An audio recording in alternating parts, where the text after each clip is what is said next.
ರಥೋತ್ಸವ ಒಂದು ದಿನವಾದರೂ ಸಿದ್ಧತೆ ಮಾತ್ರ ಹಲವಾರು ದಿನ. ದೇವರನಾಡು ಕರಾವಳಿ ಜಿಲ್ಲೆಯಲ್ಲಿ ಇದೀಗ ಎಲ್ಲೆಡೆ ರಥೋತ್ಸವದ ಸಂಭ್ರಮ. ರಥೋತ್ಸವ ಒಂದು ದಿನವಾದರೂ ರಥೋತ್ಸವಕ್ಕೆ ದೇವಸ್ಥಾನದಲ್ಲಿ ಅನೇಕ ಸಿದ್ಧತೆಗೆ ಮಾತ್ರ ಹಲವಾರು ದಿನ ಬೇಕಾಗುತ್ತೆ. ಧ್ವಜ ಮರಕ್ಕೆ ಗರ್ಣಪಟ ಏರಿಸಿದ ಬಳಿಕ ಸಾಂಪ್ರದಾಯಿಕವಾಗಿ ನಡೆಯುವ ಧಾರ್ಮಿಕ ವಿಧಿವಿಧಾನ, ಕಟ್ಟಳೆಗೆ ನೂರಾರು ಜನರ ಸ್ವಯಂ ಸೇವೆ ರಥೋತ್ಸವಕ್ಕೆ ಇದೆ. ಇತಿಹಾಸ ಪ್ರಸಿದ್ಧ ಬಾರ್ಕೂರು ಕೋಟಿಕೇರಿ ಶ್ರೀ ಪಂಚಲಿಂಗೇಶ್ವರ ದೇವಸ್ಥಾನದ ರಥೋತ್ಸವದ ಅಂಗವಾಗಿ ರಥಕ್ಕೆ ಪೂಜೆ ನೆರವೇರಿಸಿ ಊರಿನ ನೂರಾರು ಮಂದಿ ಸೇರಿ ರಥವನ್ನ ಹೊರಗೆ ತರಲಾಯಿತು.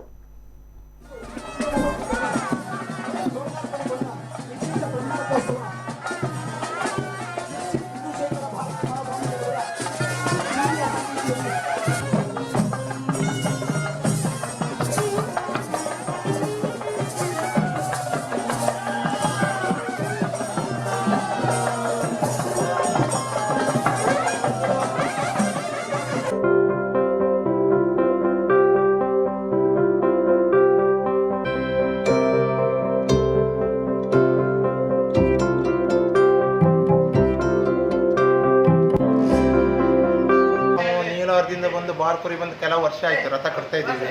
ನಾವು ಟೋಟಲ್ 8 ಜನ ಇದ್ದೀವಿ. 8 ಜನದಿಂದ ನಮಗೆ 8 ದಿನ ಬೇಕಾಗ್ತದೆ ಕೆಲಸ ಮಾಡಲಿಕ್ಕೆ.